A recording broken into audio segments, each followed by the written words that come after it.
While some running backs are kind of banged up, the Oklahoma Sooners are getting more running backs more available.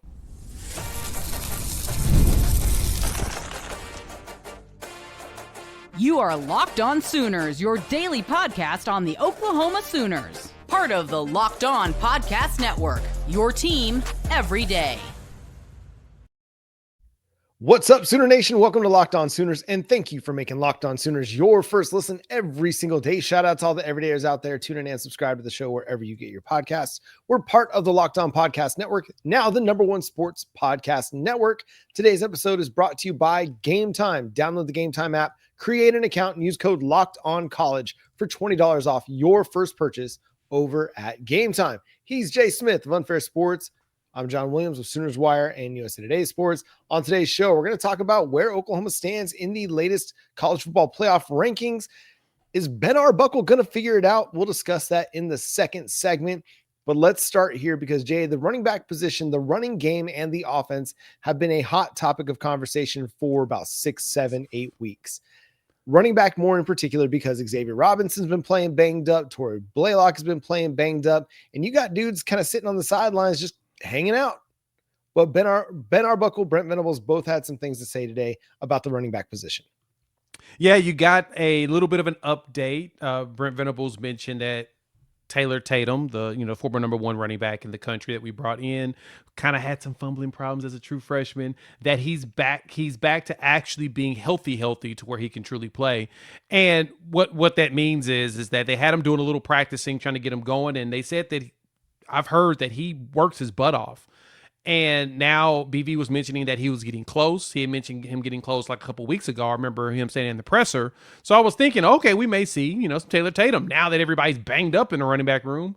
But no, we didn't get that. But now he's saying that he's 100% ready. And it appears that he's going to play most likely this weekend. So you'll have a mixture of Taylor Tatum with Xavier Robinson and Tory Blaylock most likely running your backfield, in which, kind of as you mentioned, you got a couple of other backs that are just kind of chilling right now. And one of them, with Jovantae Barnes, Brent Venables addressed that, and we'll kind of see how that goes. Yeah, so it's good news that Taylor Tatum is healthy and available. We'll see how much he plays. If he plays, I would love to get him out there. He's got juice when he's on the field. Aside from the fumbling issues, he's a really good back. He was productive when he was available last year for Oklahoma in an offense that just didn't have a lot of productivity. It didn't have an offensive line that was doing a whole lot. This year, the offensive line is a little bit better. The offense is better. Get Taylor Tatum out there, get him involved in the passing game. I mean, he's got the speed, the quickness, agility to make things happen in the open field. He could provide another dynamic option for you if he can get in the mix and get into a groove. So much of it is kind of difficult because, one, Ben Arbuckle doesn't want to run the ball with running backs very often. Two, he hasn't played in 8 games, 9. I can't remember the last time he played. And when he did, I felt like it was like 1 carry or 2 carries, and that's it. It's kind of hard to get into a rhythm as a running back if you're not getting the ball. So my hope is that if they play him, they don't just give it to him one time and be like, oh, well, that's it. They give it to him and let him try to work it out, work out the kinks. This is what the Kent State, Temple, and Illinois State games are for, but you don't have that luxury now. You've got to work it out against LSU, against a good defense, but you've got to play him. If he's available, you got to play him because Xavier Robinson is playing on a hurt knee. Tory Blaylock has been banged up all year long. You've got to get something out of somebody else. Yeah, he played in the South Carolina game. He got 1 carry in that one, and that's actually it. So, I mean, technically, he still even has the ability to redshirt. So now that he is actually healthy and available and should play, my anticipation is you're going to see him split the carries with the other 2 backs. Tory Blaylock's probably going to get some run as well. We like to keep that consistent, and they may actually just say, you know what, X-Rob, rest. Even though X-Rob already told him, put some tussin on it and put a knee brace and let's ride. I love the toughness of the kid. Now, I actually appreciate the fact that he wants to go back out there. This will be a good game for him to play too. You get him out there, he gets some good runs, and he makes something happen. And guess what? You got an opportunity. You win this game, you've got 2 to 3 weeks of rest. So everybody can sit up, put their legs up. They can, finish up their finals week, testing, but they can relax and prepare themselves for the next game. And so I want to see more Taylor Tatum. Give me that. If he's healthy enough, run him into the ground in this game. Let X-Rob get some rest. Yeah, and running back is kind of a position you don't really have the luxury to not try to use Xavier Robinson because he's been your most consistent runner the second half of the season. Unlike, defensive end where you don't have R. Mason Thomas available, you've had Taylor Wines step up and Marvin Jones Jr. available, and Danny Okoye and Adepoju Adebaware is playing well as the season goes along. You don't really have that luxury at running back right now. You don't have the depth. But I could see a scenario where, hey, they get a lead on LSU and they go to Blaylock or Tatum and they see if they can win that game without Xavier Robinson too much. So it's going to be fascinating to see how the running backs get deployed here. So much has been made about DeMarco Murray's running back rotations over the last few years. The biggest issue is they just don't have a guy that's been able to take over. I don't think we'll have somebody take over in this game, but at least getting these guys some work, hopefully that helps get the run game going a little bit more. What else, you, Jay, from the press conferences on Tuesday? Yeah, I think another thing, he talked about Jovantae Barnes' future and, kind of made mention of the way that the landscape is. Javvante, for the most part, paraphrasing what BV said, is Javante's done everything they've asked him to and more. And so they're going to give him the ability to play one more year of college football because he's not going to play here. We've started to revamp the running back room, and unfortunately, he's not really in that future right now. Regardless of the hard work, his ability to his great job when it comes to pass block protection, he's probably the best pass protecting back we have. And just unfortunately, the running style and the play just has not translated here very well outside of the 200 and something yards he rushed against Maine. He got his game. So with that and that was last year. He's not shown any type of actual shellfish traits, but at the same time, this entire situation is kind of where the current environment is. And so he's in good standing with the team. I think he still practices. He does what they asked him to do, and they're going to honor him, allow him to go ahead and redshirt, it appears. And, if he redshirts, he's going to transfer out. And, it's been a great run of having him. We appreciate his hard work, and he deserves one more year of college football to try to play for the entire time as a potential starting back. Yeah, and I don't blame him for wanting to do this. They went and they made a big deal out of going and getting Jaden Ott in the offseason to come in and be the feature back for this team, even though Jovantae Barnes was the established veteran on the roster. And I do appreciate Brent Venables in this light. He understands the current makeup of college football, and he might have been like slow out of the gates when he first got to Norman to really kind of take an approach that's a little bit gracious, I guess is the best way to put it, about NIL and the transfer portal and all of that. With a guy like Jovantae Barnes, he's willing to have some grace for, because this is the landscape in which the players are dealing with. And it's the players, they might have asked for it, but they didn't set it up this way to where you only get so many games before you lose a red shirt. You only get so many transfers. You can only transfer at a certain time. So I appreciate his willingness to put the player first, even for the player's future, even though it's not going to benefit Oklahoma. I think it does from a perception standpoint. Yes. If you're a player or you're a prospect, you look at this and you think, okay, BV does have my best interests at heart. Yep. Because Brent Venables could have just demanded, no, you got to play, man. We need you. And either Jovantae Barnes just says no and then looks like a bad teammate or a bad player, but Brent Venables doesn't put him in that situation. And I think this is going to, this resonates, I think, with players like, hey, he'll actually look out for me.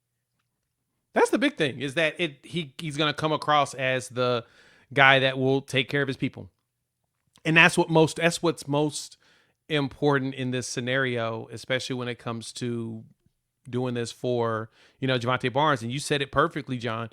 Prospects, players, transfers are going to see that. And they're going to be like, all right, we'll give it a shot. And if it doesn't work out, as long as I do my part, I come in there and work like I'm supposed to, you got my back and you're going to take care of me. And I appreciate a coach that's a player's coach like that. I appreciate one that realizes the landscape. This is just like in the NFL, man. Like players get cut. Like there's no multi-year contracts in the game right now. That doesn't exist and it won't exist. That's just the unfortunate game of how college is going to play because they're going to leave out after so many years. So you get them in and you hope that there's something. If they're not, you got to move on and go to the next one. You're not going to bat 1,000. Nope. No one does. It's impossible. So you just hope that you pick the right ones and you bring them in. And this is why Oklahoma's very picky. Everybody wants everybody to go pick up all these players. And a lot of them don't turn out into anything. You learn the hard way when you see them. And so with that being said, I expect Oklahoma to be very active in the portal after we sign this class here in about a week. And then after going into the portal, you're going to see some players bounce out here too. Not a bad thing. We kind of need it. Yeah, you're going to see a bit of a transition in roster turnover. It's going to happen every single year. But running back, at least I think you have a little bit of a bright future, with Xavier Robinson, Tory Blaylock, Jonathan Hatton, Zephan Walker that'll sign with the Sooners in a week and a half. If Taylor Tatum sticks with the program and continues to play football, that looks really promising.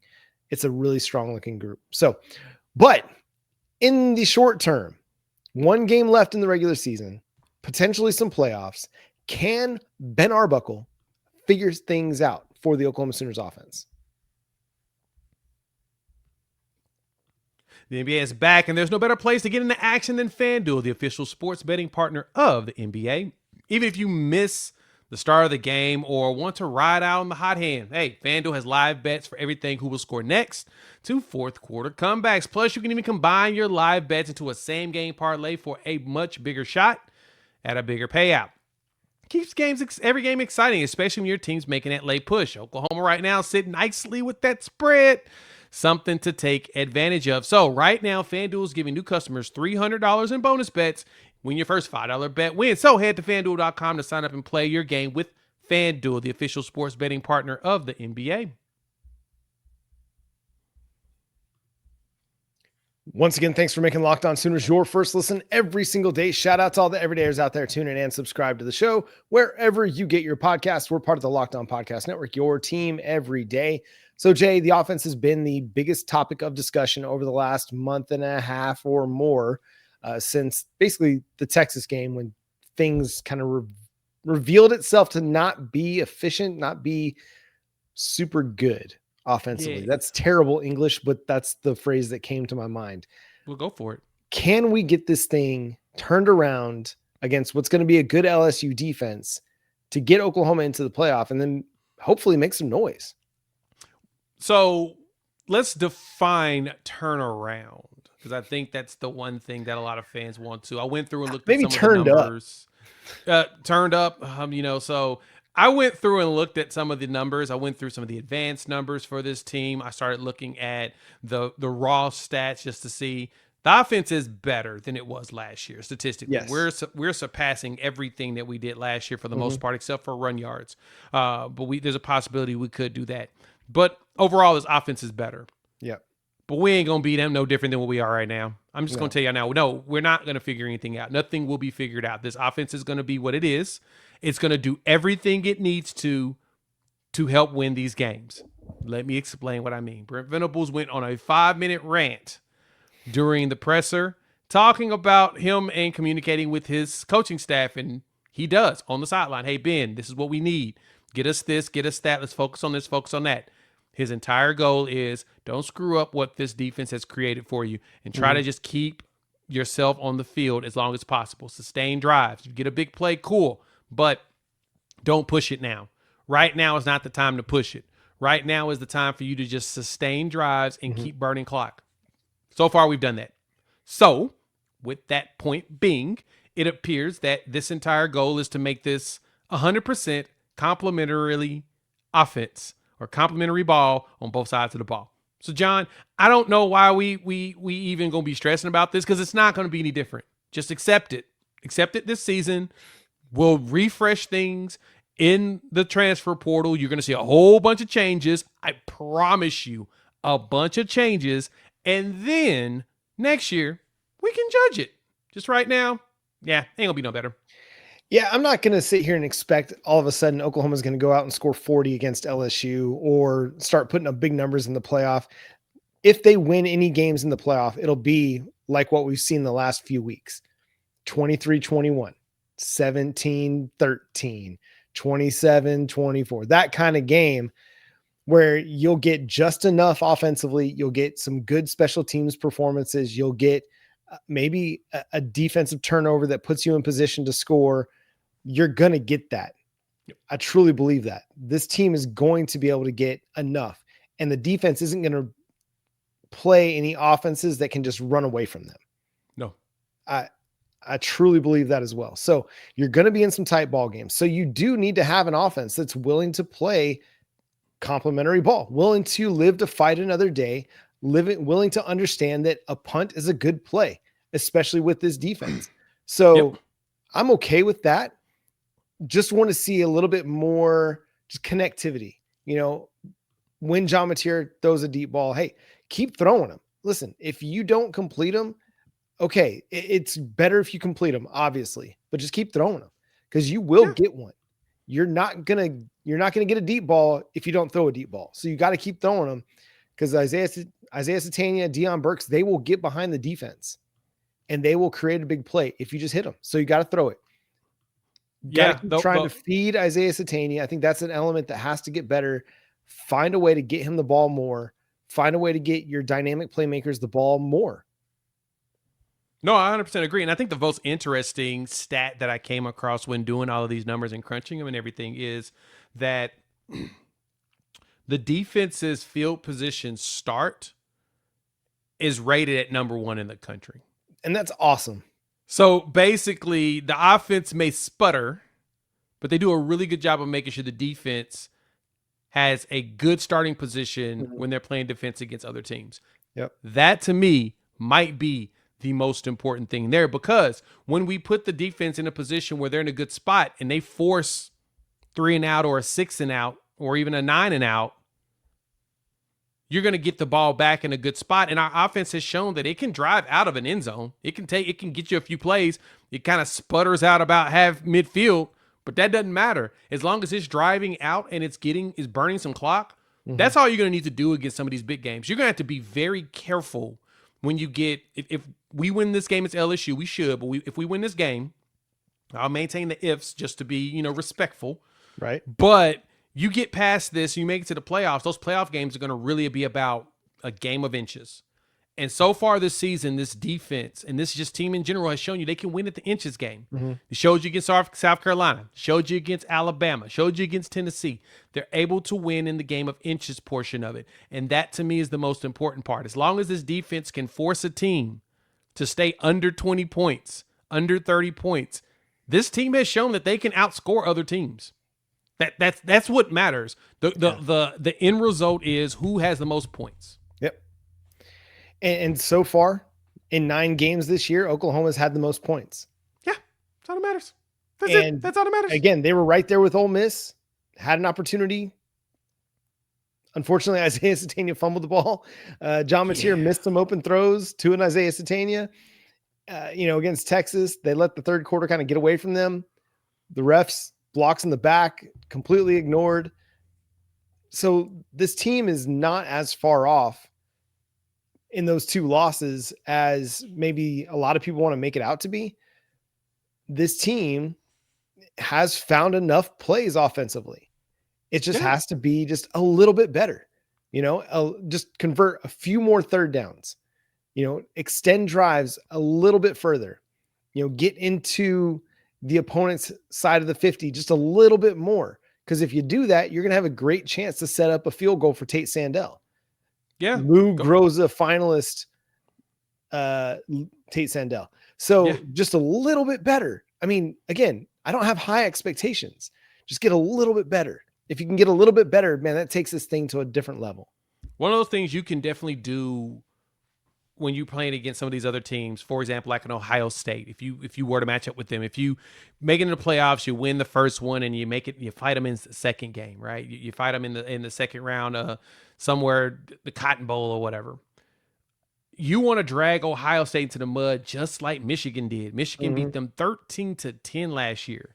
That was their second loss, and it was one of those struggle bus games for Ohio State. And it was one of those like, man, that was just not a good game. That you couldn't. But from there, they kept it. It was close with them in Texas. And then, Ohio State's defense turned up more than Texas defense could. Same thing on the Notre Dame game. Now, they're going to be able to score points. There's a possibility. All of these teams have the possibility. But this defense has shown against teams that can score points, we can stop them from doing that. That's all you got to do. That's your focal point. Your focal point the entire way on this team is drag them into the mud and make them fight you down there. That's it. If you can do that, the defense has proven it. I guess for me is everyone's saying, oh, we'll never be able to win a shootout. Who says it's going to become a shootout? Right. Yeah, I don't believe anything's going to become a shootout. Like, I don't think Notre Dame gets you into a shootout. I don't think Ohio State gets you into a shootout. I don't think Julian Sand wants to see Oklahoma's defense. No. The closest shootout you had was Ole Miss. And it was Ole Miss. You had a chance. Yeah. You actually took the lead. Remember that? Mm-hmm. Yeah, you took the lead, and then you had several opportunities in the fourth quarter to get back in the lead game again. or to tie the game, and just couldn't come up with it. Just couldn't come up with enough plays. But again, I go back to this last year where we're looking at Will Howard and Riley Leonard in the college football playoff national championship game. And who among us would have looked at them at Kansas State and Duke and thought, yes, those are national championship quarterbacks. Right. And along the way, Riley Leonard wasn't like great and, throwing for 300 yards and blowing the doors off of everybody. No, he was playing John Mateer ball, to be honest, and just playing good complementary football and letting Notre Dame's defense control games. And that's the formula. That's the recipe for Oklahoma is play complementary. Don't mess it up offensively, find a big play here and there and just get enough points. And they're capable of that. They can do it. We've seen it. That's all that matters. Here we go. The Oklahoma Sooners in the college football playoff rankings, where do they stand? We'll discuss. And man, why are BYU fans and Big 12 fans so mad?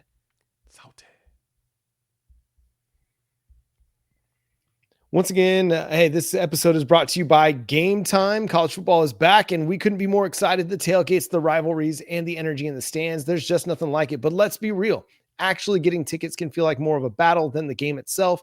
Endless queues, hidden fees, prices jumping at checkout, and that's why I use Game Time, the app that gives the advantage back to the fans. It's the easiest way to score last-minute tickets at the best prices with no surprise fees. What you see is what you pay. You can pull up the Game Time app, and in just a couple taps, I saw amazing deals. I'm talking about your favorite college football games as low as $25. And I love the zone deals too. You pick the section, Game Time picks the seats, and you save big. So take the guesswork out of buying college football tickets with Game Time. Download the Game Time app, create an account, and use code LOCKEDONCollege for $20 off your first purchase. Terms apply. Again, that's promo code LOCKEDONCOLLEGE for $20 off. Swipe, tap, ticket, go download Game Time today. Once again, thanks for making Locked On Sooners your first listen every single day. Shout out to all the everydayers out there. Tune in and subscribe to the show wherever you get your podcasts. We're part of the Locked On Podcast Network, now the #1 sports podcast network. Jay, the Oklahoma Sooners maintained at number 8 in the college football playoff rankings that were released on Tuesday night, which I think is pretty telling, given that Notre Dame just coming off of a beatdown of Syracuse, the committee gave them zero love for that. Zero. And rightfully so. You really don't need to be given love. Or at least they respected Oklahoma's win enough to not give Notre Dame so much credit that they would jump the Sooners. Yeah, they respected the fact that Oklahoma won a ranked game at home against a team that's, the best running team in the country, period. I mean, I like Jeremiah Love, but Hardy has more yards and Hardy's a beast. But Oklahoma shut it down. Period. So, a lot of fans don't believe that Oklahoma can do that. They did it. They've done it numerous times. So, understand this defense is a literal 20-20 type defense, clamps down in the red zone or close to the red zone and calls a turnover, forces a fourth down, and you get it because teams think they can do it on fourth down. So, I digress. When you look at this, John, as of right now, Oklahoma is sitting in a position to where they should be completely locked. Like, there's a lot of chaos scenarios that can happen from this. Let me walk you all through a few of these. Here's your chaos scenarios. Ohio State loses to Michigan, which means Michigan will play in the conference championship game. It'll be them versus Indiana, which would be wild. And they somehow, surpass the Ducks in that, which would be just the weirdest thing in the world. But, the game is the game. That's how it works. But I think the tiebreaker is led to Michigan because of the opponent percentages. But anyway, that happens. They play Indiana for it. Michigan wins. They're in the playoffs. Indiana maintains. Ohio State somehow finds a way to stick in, and same thing for Oregon. Now, here's more chaos scenarios. Bama beats Texas A&M in the conference championships. So when you look at those chaos scenarios, that finalizes with BYU actually winning a game that makes sense against Texas Tech. Who all makes it and who doesn't? Well, I'm going to tell you this. If all of that happens, I think the team that gets pushed out is Notre Dame. And I get that people believe, no, there's no way they wouldn't let them in. Too much chaos for them to be able to get that, to be able to own that spot. They don't have the wins on the resume to truly help them. And the committee has proven. The fact that Oklahoma is still number 8 tells me that they're like, yeah, we resumes are important in some capacity. And because of that, there's no way Notre Dame jumps Oklahoma. If anything, Notre Dame is pushed all the way down to potentially 11 or 12, which immediately gets them eliminated because ACC team gets in, which will be most likely Miami. I think if Miami finds a way into the conference championship and wins it, they'll be the ones that push Notre Dame out. And as it should be, because they've got the head-to-head win over Notre Dame. And head-to-head is supposed to matter. Yeah, there's still a lot that could definitely go down over the next 2 weeks that changes a lot of this. Bama beating Texas A&M, I think, is one of the chaos scenarios that has me a little bit concerned, because does the committee give Oklahoma enough respect for a 2-point win in Tuscaloosa? Or do they kind of like count it as a wash and be like, oh, well, Bama recovered and won the game over the Aggies? That's going to be the thing that's fascinating to me. I don't have a ton of concern about it. I think Oklahoma's done enough because, as we've talked about, they've got wins over 5 teams that were ranked at the time that Oklahoma beat them. 3 over teams that are currently in the college football playoff top 25. Mizzou, who was in the college football playoff top 25, just got knocked out by Oklahoma.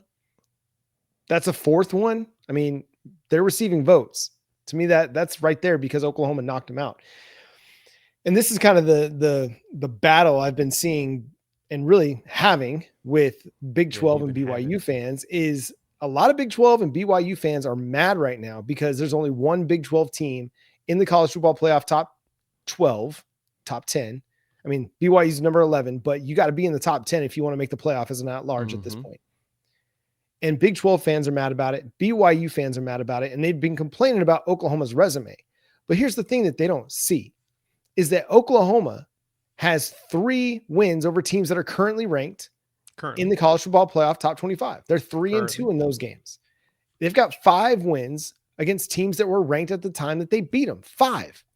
Going into this college football playoff rankings, BYU had just 1 over Utah. And whatever resume that they're trying to hold on to, it's not even close to the same as Oklahoma's. And it comes to this. This is where Big 12 and BYU fans are really mad, is because that conference is not getting the respect. They think that they deserve more respect as a conference, but it's not going to be that way. It's a conference that isn't on the same playing field as the Big 10 and the SEC. And BYU is especially mad because they held out for so long this hope that they could get into a power conference. They wanted it to be the Pac-12 for years and years and years and years. And the Pac-12 said, actually, we want Utah. Let's take Utah. And then the Pac-12 fell apart. The Big 12, they called BYU. BYU had to settle for the Big 12, a blue bloodless Big 12. Because Oklahoma and Texas were on their way out the door when BYU got welcomed to the party. And so they waited for years and years and years and years to be in a respectable conference, only to find out that the conference they joined has no respect. And so for BYU, the only way that you're going to have a chance to get into the college football playoff, you got to go beat Texas Tech, a team that you lost by 3 scores to. It's not like you lost to Texas Tech in a close game and you're like, hey, we played them whistle to whistle and we were right there. No, you got beat by 3 scores. 3. So the only way to reverse that on your resume is to go win and go beat them in the Big 12 championship game. That's the only way. You're not going to get an at-large bid as a 2-loss Big 12 team. I'm sorry. It's just the nature of the beast. And I understand why you're so frustrated. I understand why you're mad, because you thought this was going to be your invitation to big boy football by joining the Big 12. Well, the Big 12 has let you down. Dang, man, it just hurts. Stings the nostrils when you really think about it. And we've talked about this before, the Big 12. They just get disrespected on a regular basis, and it just doesn't feel like the commission, the committees don't respect them. They just don't show them any love. Like the computers don't respect them, Jay. The like computers you look don't at either. the BCS, like the simulated BCS rankings, it's the same. They don't respect the Big 12. Yeah, the BCS said the same thing. They kind of said that, nah, y'all not really there. Y'all close, but y'all not it. And playing against teams that are rated higher in competition statistically and just on the field, eye test, all of that helps, others out there. And unfortunately for BYU, when you look at the schedule of who they played, it's not a schedule of people that you're like, oh, that's a murderer's row. It's not. And it cracks me up, because I loved your post that you put out, John, was everybody said that if Oklahoma can go 8-4, then they did a fantastic job surviving that massive gauntlet they were going through. Mm-hmm. About to be 10-2 with that gauntlet. Mm-hmm. And now people are saying, well, I don't think they're a playoff team. How is that make sense? Like, where's the logic here? Either it was a gauntlet or it wasn't. Or y'all listen to us, and when we said that it's probably not going to be as hard as y'all think it is. Like, we literally said that here on the show, and I'm going to keep repeating this every show. I'm going to say this for the rest of the week. We'll talk about this on the next episode as well. How this schedule was not as hard as y'all thought it was going to be. When I looked at all the quarterbacks and I broke down all the teams, told y'all, nah, I think it's going to be that hard. Y'all think so? Nah, don't think it's going to be that hard. Ole Miss surprised me. That was a screw up on our part.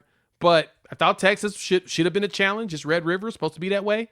But when I looked at the rest of them, Michigan, we was going to win now. Who was going to win? Auburn. Hey, going to Tennessee and Alabama back-to-back. There's no way Oklahoma. We told y'all that was going to happen. Mm-hmm.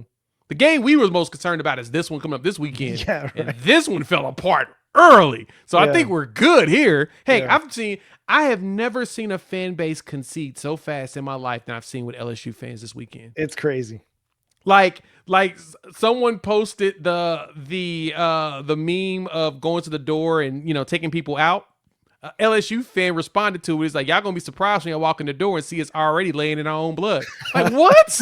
Like, you already y'all have just quit like that. Mike the Tiger is done, cooked, filet sauteed. You're done. They have laid down, John, and it's like, oh, I guess y'all understand exactly what's going on.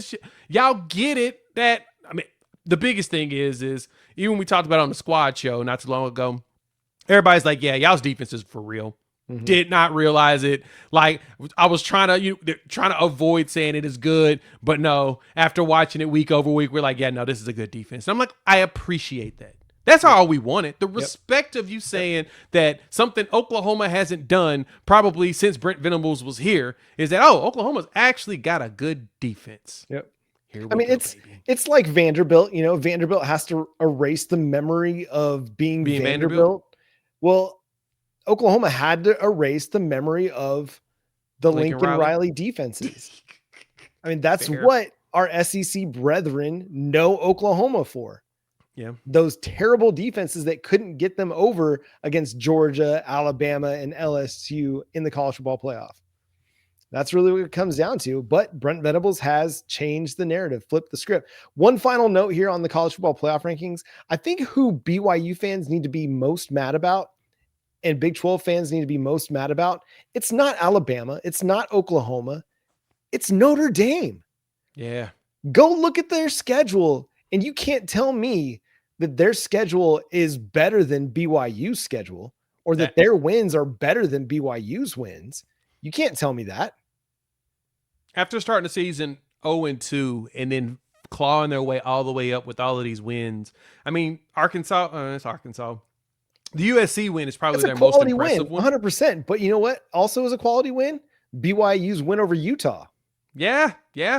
To me, I think that Utah win is better than the USC win. I agree. And in that case, to me, that's where technically Bama should be 9 and Notre Dame should be 11 with BYU at number 10. Yep. See, So if I'm going to BYU give an fans, we argument for don't hate BYU, you. yeah, You just have your ire targeted at the wrong people. yeah. Don't go after teams that be beating teams that be ranked. Let us have Right. this. We That's need right. this in our life. That's right. Notre Dame is the real problem here. They steal everything. Play like a champion. Your college football playoff spot. So go talk to Locked On Fighting Irish about all your complaints. But that's going to do it for today's episode of Locked On Sooners. Thanks so much for tuning in, being a part of the show. Subscribe to the show wherever you get your podcasts. We're free and available on all podcast platforms and on YouTube. So hit that subscribe button, hit that notification bell to let you know when new episodes drop. Follow Jay at Unfair Sports. Go check out his channel, Unfair Sports, for more Oklahoma Sooners and college football coverage. You can follow me at John9Williams and read my work covering the Sooners over at SoonersWire.com. The show is at Locked On Sooners on all of your favorite social media platforms. But until next time, he's my guy, Jay Smith. I'm John Williams. We'll talk to you then. Boomer Sooner.